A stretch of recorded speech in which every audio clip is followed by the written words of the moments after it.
Oke guys, saat ini pagi ini yang luar biasa banget ya di TMT Podcast Salam with Propreneur ya. Hari ini gue kedatangan satu orang spesial banget, yaitu Pongki Situmorang. Siapa sih dia sih? Kenalan nih dengan dia yuk. Nah, dia ini adalah Ketua Yayasan Lingkaran Indonesia Peduli guys. Ya keren banget. Nah, gue pengen tahu nih sebenarnya di yayasan dia ini tuh bergerak di bidang apa sih? Langsung kita tanya sama yang punyanya. Mantap ya kan? Oke brother, welcome di TMT Podcast bro. Aduh, thank you banget buat waktunya lu bro. Yes, ya, aduh, sama bro. Maaf banget lu bro.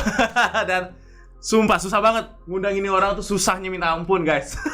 Suatu kehormatan buat gua bisa datang berdua. Asik, keren. Oke bro, Ya. Sebenarnya gue dari kemarin penasaran. Sempet kan lu sekali datang main ke kantor gue juga ya di Ya. TMT Podcast. And then kita belum bahas banyak nih perihal tentang Yayasan Lingkaran Indonesia Peduli itu seperti apa sih gitu kan ya. Nah, pada kesempatan hari ini bro, gue pengen banget denger lebih detail, pengen banget denger lebih apa sih visi misi dari yayasan itu tersebut bro. Oke, pertama mungkin Siap. Yayasan Lingkaran Indonesia Peduli itu mempunyai visi membangun anak bangsa yang peduli dan berkualitas. Oke. Dan misinya itu mengadakan pelayanan edukatif masyarakat terkait pencegahan masalah kesehatan, Oke. ekonomi, lingkungan, dan sosial. Itu yang jadi visi misi kita di teman-teman Yayasan Lingkaran Indonesia Peduli. Pertama itu. Oke. Dan lu punya jajaran manajemen lu sendiri nggak sih di situ? Struktur organisasi pasti ada. Ada ya? Berapa Ada. banyak bro? Sekitar 8 orang ada, bro. 8 orang ya? Ya, betul. Tapi ini memang awal mulanya tuh dibentuk dari kalian berlapan? Atau memang dari pertama lu dulu nih? Terus tiba-tiba, yuk masuk yuk ke gue yuk, kita buat satu yayasan tuh seperti ini yuk gitu. Oke, jadi sedikit cerita dari ke belakang. Tahun Yayasan Lingkaran Indonesia Peduli ini terbentuknya itu dari suatu komunitas. Oh oke, baik. Komunitas yang dalam arti kata kita peduli terhadap permasalahan adiksi. Oke, siap. Yang berdiri dari awal 2012 itu 5 orang sampai akhirnya di 2016 sekitar 8 sampai 9 orang. Oke. Dan gua sendiri baru bermasuk itu 2015. Oh, 2015 ya? Berarti belum lama juga sebenarnya yayasan ini bentuk ya? Belum. Oke. Di komunitas itu gue masuk 2015. Akhirnya memang permasalahan semakin tahun ini adiksi itu semakin jadi musuh nomor satu anak bangsa. Oke. Akhirnya gue sama teman-temanku berpikir kalau kita mau melakukan pelayanan yang terstruktur itu kita harus mempunyai wadah atau payung hukum yang sah. Setuju banget. Nah makanya dari situ akhirnya kami berunding semua berlima. Akhirnya kita sepakat untuk membangun Yayasan Lingkaran Indonesia Peduli ini. Oke. Di tahun 2017. Oh, tahun 2017 ya. Betul, Oke. betul. Kalau dari berjalannya waktu, ada nggak sih semacam kayak apa ya, kegiatan-kegiatan untuk menggalakkan mungkin bikin satu seminar atau mungkin sosialisasi ke rumah sakit atau kemana, itu Ada. pernah dilakukan? Pernah. Oke. Jadi sedikit ya cerita ya. Jadi gini, yayasan kita itu bekerja sama Karang Taruna beberapa kelurahan. Oh baik. Terutama Karang Taruna yang mempunyai spot yang rawan penggunaan narkobanya. Oke. Jadi kita kita berhubungan sama anggota kelurahan. Oke. Lalu anggota kelurahan itu juga menyarankan kita untuk bekerja sama dengan Karang Taruna. Nah, dengan anak-anak Karang Taruna itu kita buat apa permasalahan yang ada di wilayah kamu. Oke. Anak-anak ini menggunakan zat-zat apa? Oke. Pada saat itu apa yang kamu butuhkan dari kami? Oke. Kita kasih edukasi. Oke. Kita edukasi bagaimana tentang masalah sebenarnya bukan masalah adiksinya aja, tapi lebih luas. Lebih luas ya, kesehatan ya. Dan ekonomi. Tapi kalau gue boleh sedikit tanya juga bro, tujuan utamanya banget sebenarnya sampai bisa terpikirkan untuk terbentuknya suatu lembaga yayasan seperti ini tuh awal mulanya dari apa sih? Bro kan pasti punya kesibukan. Ya. Terus gimana sih bro, misalnya lu bisa handle semuanya gitu kan, lu urusin lu ke pekerjaan lu, bisnis lu gitu kan. Sekarang lu mesti urusin yayasan lu. Yayasan itu sifatnya kan, maaf ya, kita tuh bener-bener suatu pelayanan sebenarnya sama orang. Betul. Nah, itu gimana lu cara bagi waktunya bro, dan tujuan yayasan ini sebenarnya seperti apa sih bro? Jadi tujuan awalnya itu jelas simple sih bro. Jadi gua sama teman-teman itu peduli sama tentang permasalahan adiksi, terutama anak-anak bangsa. Di tahun 2018 itu ada 4 juta anak bangsa yang terdampak dari penggunaan narkoba. Oh gila ya. 4 juta. Gila sih. Tapi jangan lupa, ada 50 juta anak bangsa yang masih dalam proses masa kemasan. Oh iya benar. Gitu. Betul. Awalnya gue sama teman-teman itu berpikir biarlah yang 4 juta ini di take over atau di handle sama pihak-pihak terkait. Oke. tapi bagaimana kita bisa mengedukasi 50 juta anak bangsa ini supaya tidak bertambah ke 4 juta anak tersebut. Oke. So dengan selama ini berjalan, yayasan lu berdiri, lu sudah berhasil merubah berapa persen itu dari nominal itu? Kemarin kita nggak bisa pakai tolak ukur itu ya. Kemarin itu di 2020 aja karena memang pandemi. Yang berhasil diedukasi itu sekitar hampir 11.000 12.000 orang yang ngikutin acara kita. Wow, mantap. Yes. Jadi karena memang kita online, jadi lebih banyak orang ikut. Terus juga kalau misalkan permasalahan yang sebelum pandemik, itu kita di angka 8.000 2019. Oke. 8.000 sekian lah.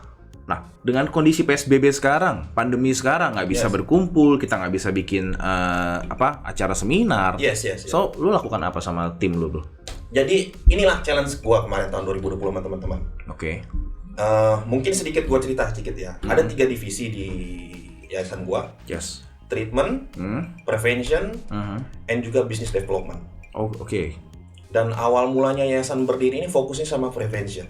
Oke. Pencegahan ya. Yes. Oke. Nah, pencegahan ini kita bagi ke siapa? Oke. Ke anak-anak sekolah. Dari mulai SD, SMP sampai SMA, sampai pun orang yang sudah bekerja. Nah, di situasi pandemik ini yang sekolah online semua, berpikirlah gua sama teman-teman gua, bro gimana nih bro? Kita nggak bisa, dalam arti kata karena memang situasi seperti ini. Tadinya awal sebelum pandemik kita visit ke sekolah, kita mengedukasi anak-anak, terus kita nggak bisa. Akhirnya kita nggak boleh kalah sama zaman juga bro. Oke. Sama situasi. Ya, betul sekali. Akhirnya kita bergeser ke online. Oke. Kayak gitu. Jadi di online ini ya puji Tuhan juga. Puji Tuhan dalam arti kata kalau dari statistik memang berkembang. Oke. Berkembang dari 8.000 ke sekian 10.000-an orang untuk mengikuti kelas Zoom kita. Oh, tapi powerful dengan Zoom ini ya? Powerful. Kalau gue boleh tanya, berapa total partisipan bro setiap kali ada Zoom seperti ini? Fluktuatif sih bro, nggak bisa. Fluktuatif ya? Jadi seperti gua tuh bikin contoh, bulan ini tema kita apa? Siap. Apakah kita pola asuh anak? Oke. Terhadap orang tua sama anak? Oke. Terus juga kita sempat bikin apa nih dari situasi pandemi ini yang bikin sisi negatif buat anak? Oh. Gadget. Oke. Itu kan suatu adiktif juga. Iya betul. Jadi akhirnya kita harus teliti, harus jeli. Bukan hanya dari zat penggunaan zat aja, tapi apa efek negatif dari penggunaan dari situasi pandemik online ini. Oke. Kalau gadget gue setuju dengan lo. Yes. Sumpah. Kenapa? Karena anak gue juga kalau terima gadget langsung dia seanteng-antengnya. Yes, betul. Langsung seanteng-antengnya bro. Dan bukan anak doang, termasuk kita mungkin kan. Betul. Gila loh, dengan gadget itu semua bisa langsung wow, ngelos semuanya. Yes, betul bro. Jadi edukasi yang gue berikan sama orang tua itu tentu gue mendatangkan juga ya networking juga ya rekan-rekan kita yang punya kapasitas untuk mengajarkan hal tersebut. Mantap. Bagaimana orang tua untuk mengatur anaknya jam-jam tertentu pada saat penggunaan gadget tersebut supaya tidak berlebihan. Oh, mantap ya. Oke. Bro, yang selanjutnya pengen gue tanyakan lagi, total divisi yang sebenarnya tuh terbentuk itu fungsionalnya apa aja sih mereka sih? Ibaratnya kan tadi kan macam-macam, ada kayak development gitu kan, ada kayak yang lain. Itu mereka tuh megangnya tuh gimana ya untuk bisa merangkul semuanya gitu loh. Jadi gini, kalau business development itu pasti jelas pengembangan. Oke. Pengembangan dari dua divisi yang ada di Yayasan Lingkaran Indonesia Peduli, yaitu untuk prevention dan treatment. Treatment itu apa? Treatment itu di yayasan gua sama teman-teman itu mengadakan untuk rawat jalan. Rawat jalan? Yes. Rawat jalan perihal penggunaan zat adiksi. Oh, jadi ketika lu ketemu dengan seseorang yang menggunakan zat adiktif itu, atau kita bilang bisa mungkin narkoba lah ya, kalau kita bilang ya, narkoba gitu kan, jenisnya kan banyak ya. Betul. Ada ecstasy, ada morfin, whatever lah, apapun itu kan. Nah, so lu rawat jalan tuh apa yang lu lakukan terhadap dia, bro? Kita coaching, bro. Kita coaching. Contoh gini, ada pernah klien, dia sudah mempunyai keluarga, sudah punya tanggungan istri dan anak. Siap. Kalau gua sama teman-teman untuk masalah pelayanan ini, jangan kita mengarahkan seseorang untuk mengatasi satu masalah dengan program yang kita buat, tapi pada akhirnya masalah-masalah lain timbul. Contohnya? Contoh begini, seorang pekerja kepala rumah tangga mempunyai permasalahan tentang adiksi. Kalau kita taruh dia untuk program full 6 bulan di suatu lembaga, bagaimana dengan pekerjaannya? Oke. Berarti ini udah masuk ke dalam metodenya sebenarnya. Betul. Oke. Jadi kenapa kita bikinnya lebih fleksibel? Oke, si Bapak A contoh. Bapak A punya pekerjaan lain-lain. Pak, kita duduk sama-sama. Oke. Kita bikin program. Oke. Apa yang bisa Bapak sediakan waktu? Kapan sedia Bapak waktu untuk bisa kita bertemu? Oke. Oke bro, misalkan seminggu kita bisa 2 kali. Hari apa? Oke. Sekian pulang. Tapi kita tidak mengganggu kewajiban dia sebagai kepala rumah tangga, bro. Oke. Seperti itu. Nah, terus kalau misalnya untuk anak-anak yang masih remaja? Kalau untuk masalah anak-anak remaja, puji Tuhan. Jadi gue bersyukur banget sama Tuhan. Gue dikasih networking yang cukup satu Indonesia udah pada tahu. Oke. Gue sendiri sama teman-teman di Yayasan Lingkaran Indonesia Peduli, disingkatnya YLIP ya. Oke. Di YLIP itu memang tidak ada untuk treatment in-house. Oh, oke. Jadi kita nggak punya kapasitas. Baik. Tapi bila mana memang ada butuh layanan akses seperti itu, kita akan referral. Oke. Referralnya dari mana? Kita menggunakan juga instansi-instansi pemerintah yang ada pelayanan. Pertama, Bapak Jokowi waktu itu pernah menggalangkan 100.000 pengguna untuk direhabilitasi. Oke. Dan itu ada anggarannya, bro. Oh, baik. Ada anggarannya. So, kerjasama dengan BNN juga? Yes. Oke. Kemenses, Kemenkos, Kemensos, itu ada semua slot-slot. Baik. Tapi nggak semua yayasan yang berhak menggunakan dapatkan fasilitas itu. Oke. Jadi kita harus daftar. Baik. Nah, di gua karena memang misalkan tadi Bro Welly nanya, bagaimana dengan masalah remaja? Yap. Kita urut lagi, kita harus bedah dulu dengan keluarganya. Oke. Apa permasalahannya? Baik. Ibu sama rencana dari keluarga seperti apa? Oke. Kita nggak bisa memutuskan untuk kita punya program ABCDE tanpa memikirkan dengan rencana yang mau keluarga seperti apa tentang anak. Oke. Tapi selama ini, sorry ya, remaja itu kan masih punya sikap yang labil. Betul. Mereka nggak mau terima masukan, mereka egois dengan dia punya pendapat sendiri gitu kan ya. Itu kan akan sedikit lebih sulit ya, bro ya? Iya. Sedikit lebih sulit, betul. Dibandingkan lu misalnya handle yang sorry ya sudah berumur atau sudah berkeluarga, mungkin mereka cuma karena stres atau apa mereka jatuh ke dalam yang namanya zat-zat tersebut. Betul. Nah, itu lu gimana bro untuk pendekatannya? Kita pendekatannya pakai psikolog. Psikolog juga? Yes, ada. Wow, oke. Jadi semua itu terstruktur, bro. Jadi assessment dari awal, terus kita ngelihat problemnya apa, lalu kita follow up ke psikolog. Psikolog ya? Psikolog, nanti dia akan ya coaching lah sama psikolog, bercerita. Ntar dari resume dari psikolog pertemuan apa, nanti kita discuss sama coachnya. Coach, ini permasalahan si anak A seperti ini, seperti ini, gitu. Panjang ya ininya ya, maksudnya prosesnya tuh gila loh. Dan belum tentu berhasil pasti kan? Ya nggak sih? Betul. Satu hal yang pasti, untuk permasalahan adiksi itu sampai sekarang belum ada obatnya. Oke. Belum ada obatnya dan tidak ada hal yang pasti. Jadi buat beberapa ada orang yang bisa mengatakan pasti sembuh, sembuh tuh nggak bisa, bro. Sembuh nggak bisa ya? Nggak bisa. Ibarat kata kalau misalkan lo penyakit gula sama diabetes, apakah bisa sembuh? Oh, nggak bisa dong itu. Gimana caranya? Bisanya pulih kan? Pulih. Dengan cara tidak memakan pantangan-pantangan yang diatur. Iya. Begitu juga dengan adiksi. Berarti ada kemungkinan juga begini, misalnya, oke, gue masuk rehabilitasi, misalnya gitu ya. Yes. Gue ikutin semua sistem lu deh. Sekarang kenapa? Gue mau sembuh, misalnya gitu ya. Nah, tiba-tiba suatu saat, bisa aja dong gue balik lagi ke zat-zat tersebut dong? Bisa, sangat bisa. Oke, mungkin lingkungan yang mempengaruhi gue atau pasangan gue mungkin nggak tahu kan? Gitu. Jadi ditekankan itu kita dikasih sama tools-tools bagaimana kita menjaga diri kita sendiri. Oke. Lingkungan kita nggak bisa kontrol, tapi yang bisa kontrol diri kita sendiri. Kita kasih cara bagaimana nanti warning sign-nya pada saat kita udah mulai get high, kita udah mulai nggak peduli sama keluarga, kewajiban kita nggak terbengkalai. Nah itu udah jadi warning sign. Ada apa nih dengan gue ya? Gue mulai sembrono lagi nih. Nah itu udah hal-hal seperti itu kita kasih edukasi ke teman-teman. Oke. Sebenarnya kalau kita bicara tentang yayasan ya, apalagi yang peduli tentang zat-zat adiktif, maybe ada juga yayasan yang peduli tentang about sex gitu kan, free sex dan lain-lain, homoseksual, lesbian gitu kan.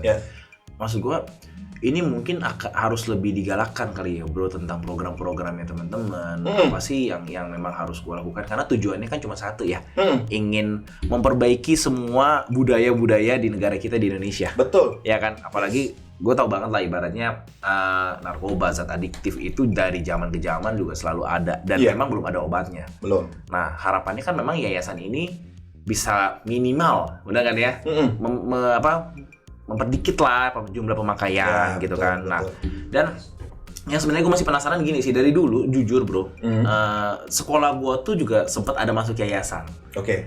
Ya, kayak mungkin gue sebut yayasannya nggak apa-apa kali ya di Iya, sini nggak ya. apa-apa, Kayak Yayasan Cinta Anak Bangsa, Yes, gitu kan. Ini yeah. mungkin salah satu yayasan yang menurut gue cukup bagus juga. Iya, gitu betul. kan. Nah, and then gue mendapatkan sesuatu sih dari mereka. Tapi mereka tuh kan lebih mengarahkan ke ya lu jangan menggunakan narkoba juga gitu kan. Lu no free sex lah dan lain-lain gitu kan. Tapi masih banyak, bahkan sekarang kalau mungkin lu menyadari juga kali ya sebagai ketua yayasan nih. Ya kan? Lu nggak mungkin bisa menghalau orang-orang yang ya menyimpang gitu loh. Nggak bisa. Gila kan, ke mall aja lu lihat, wah lu bisa pikir sendiri, cowok sama cowok gandengan lah kan, gila gitu. Cewek sama cewek lah, whatever gitu kan. And then belum ditambah lagi dengan pemakai. Ya gue juga punya teman-teman pemakai gitu loh. Tapi memang gue juga sampai sekarang gila ya, gue sendiri punya anak. Gue cukup takut sih, jujur. Betul. Jujur banget. Makanya kenapa dari kecil udah mulai gue pupuk untuk lu jangan begini ya. Tapi gue nggak pernah mengekang dia loh, gitu loh. Ya kan, tapi yang aneh-aneh gue bilang no, jangan gitu loh. Nah, setuju. Apalagi kayak bro sama tim yang punya tanggung jawab sebenarnya secara nggak langsung kan. Lu bisa, gimana caranya gue memperbaikin orang ini ya? Itu sulit gila kan gitu loh.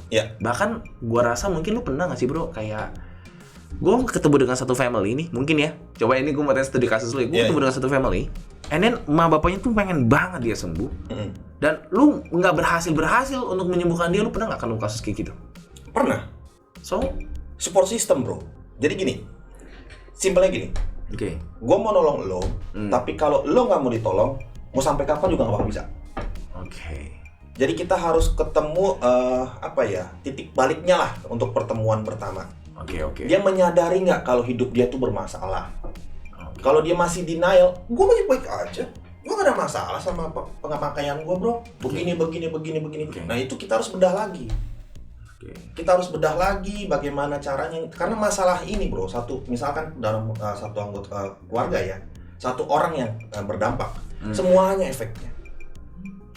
Dari mulai orang tua, kakak, adik itu semua berdampak. Apalagi amit-amit kalau misalkan sampai berurusan kepada pihak berwajib. Oh wow, oke, ini parah sih. Itu kita harus kasih asupan-asupan ke mereka seperti itu, supaya mereka bisa terbuka pikirannya. Tapi lu berhadapan dengan orang yang, maaf ya bro, pengguna dan pemikiran mereka itu nggak sama dengan orang normal pada umumnya. Iya, itu yang tugas kita untuk memecahkan stamheadnya dia, kekerasan kepalanya dia. Itu deh. Gue sih pusing loh. Itu memang yang tadi gue bilang, di ilmu ini nggak ada satu hal yang pasti, bisa 100% itu nggak ada. Tapi kita harus kerjasama dua arah. Begitu juga dengan keluarga. Oke. Gitu. Jiwa sosialnya mesti 2 kali lipat guys. Gila sih ini, sumpah gue sih nggak sanggup, jujur aja gue. Karena gini, mungkin sedikit kesamaan antara gue dengan Bro Pongki adalah gue sama-sama ingin merubah seseorang. Bedanya Bro ingin merubah seseorang dari kebiasaan buruk lu sebagai pengguna, hal yang nggak baik ya kan, karena bisa merusak hidup lu. Ayo deh, lu move on dah gitu, lu berubah deh semuanya deh, breakthrough lah hidup lu gitu kan. Sama, gue juga mengalami sama. Di mungkin di salah satu bisnis gue juga pengen merubah orang, tapi dari segi apa? Dari segi keuangannya dia gitu. Nah ini nggak gampang sih, sumpah. Memang nggak gampang, betul. Merubah orang nggak gampang. Iya. Kalau memang kita bukan superhero ya. Ya pasti. Kita bukan superhero, cuman mungkin kalau pakai analogi gue, ya gue udah tahu, lo belum tahu. Jadi gue kasih tahu yang udah gue tahu. Jadi lo tahu. Oke. Jadi kita berbagi ilmu nih. Gue kasih tahu, misalkan api kalau pegang panas. Oh iya. Gue udah tahu, tapi lo kan belum tahu. Oke. Mungkin nggak lo pegang lagi. Lah, lo udah tahu gue kasih tahu panas, lo masih pegang. Kan kasarnya kayak gitu ya. Oke. Analogi simpel gitu, bro. Siap. Tapi kalau dari segi yayasan lu sendiri, brother, berjalan kurang lebih kan dari 2017 ya. Yes. Gue baca tuh yayasannya.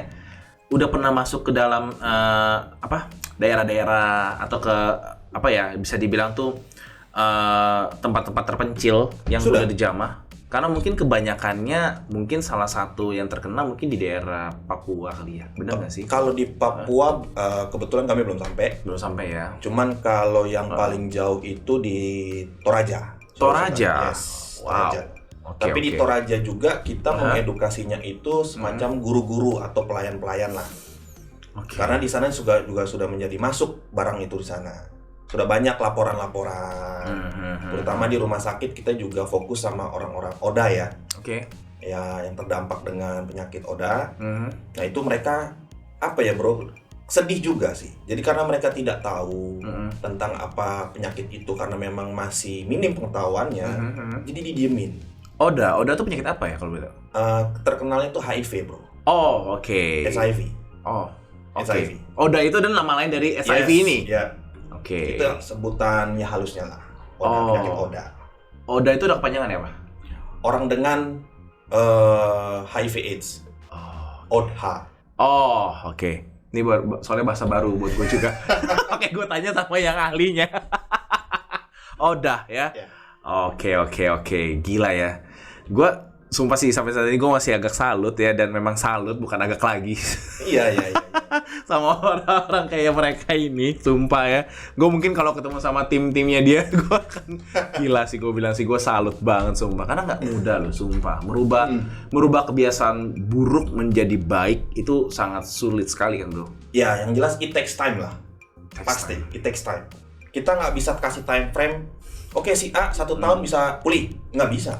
Nggak ada yang bisa menjamin itu. Oke. Makanya dari awal gue sama teman-teman selalu sepakat kalau misalkan ketemu sama orang tua klien, Bu, ini tidak ada yang pasti. Oke. Suatu saat bisa kambuh. Sudah dibicarakan begitu Sudah dari awal. dibicarakan. Tapi Pak, misalkan saya pernah dengar gini. Nah, itu yang agak menyimpang ya. Kadang-kadang ada, ya gue bukan mau membandingkan dengan beberapa yayasan, cuman kita sama-sama ayo kita ngasih edukasi yang benar gitu loh. Karena penyakit ini tuh nggak ada obatnya dan tidak ada hal yang pasti. Karena senior-senior pun yang sudah jalan 40 tahun, misalkan pemulihan 40 tahun, jatuh juga. Oke. Ya karena itu kembali lagi, hal buruk itu mudah dilakukan. Yes. Tapi kebiasaan baik itu sulit dilakukan. Setuju banget. Oke bro. Bro, gue pengen tanya lagi, plan apa bro yang mungkin dari Yayasan Lingkaran Indonesia Peduli di tahun 2021 ini pasti kan punya plan ya? Iya. Ya kan, apa sih plan brother mesti sama teman-teman semua di lembaga bro punya untuk apalagi nih yang pengen kita lakukan di 2021 ini supaya hal-hal yang kebiasaan baik ini bisa kita tularkan ke orang-orang bro. Boleh tahu bro plannya? Jadi gini, teman-teman sama gua itu di 2021 itu sekarang fokusnya untuk pengembangan kembali ilmu pencegahan.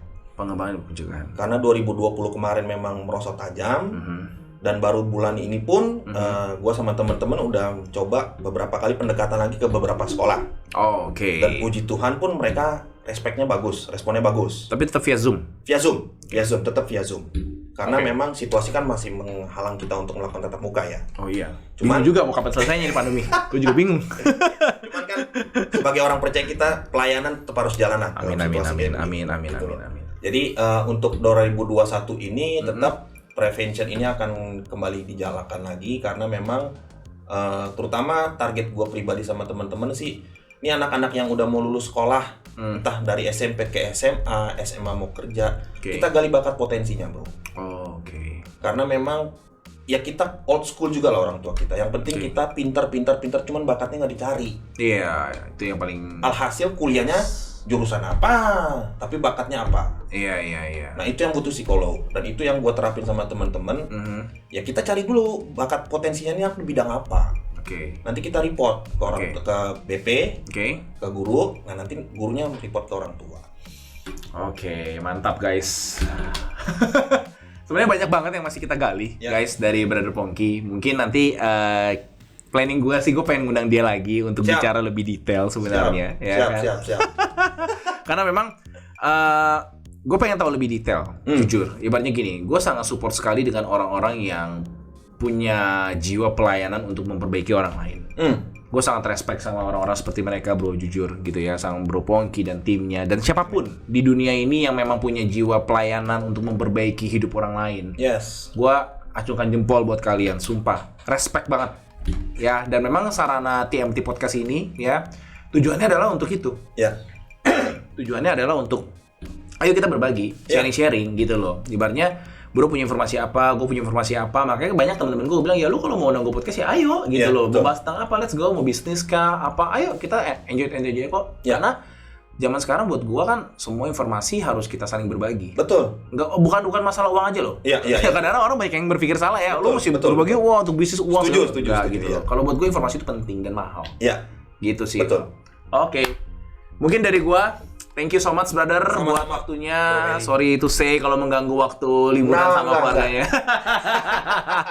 Semua ini keren banget guys ya. Nah mungkin kalau buat lo orang yang pengen undang brother Pongki ya dari Yayasan Lingkar Indonesia Peduli ini, kemana deh? Lu mungkin bisa cek Instagramnya dia ya. Oke, thank you brother sekali lagi. Sukses bro ya. Mantap, sukses. God bless you. God Salam bless buat you. teman-teman di Yayasan Lingkar Indonesia Peduli ya. Salam. Sukses. God bless. God bless. See you guys. Oh.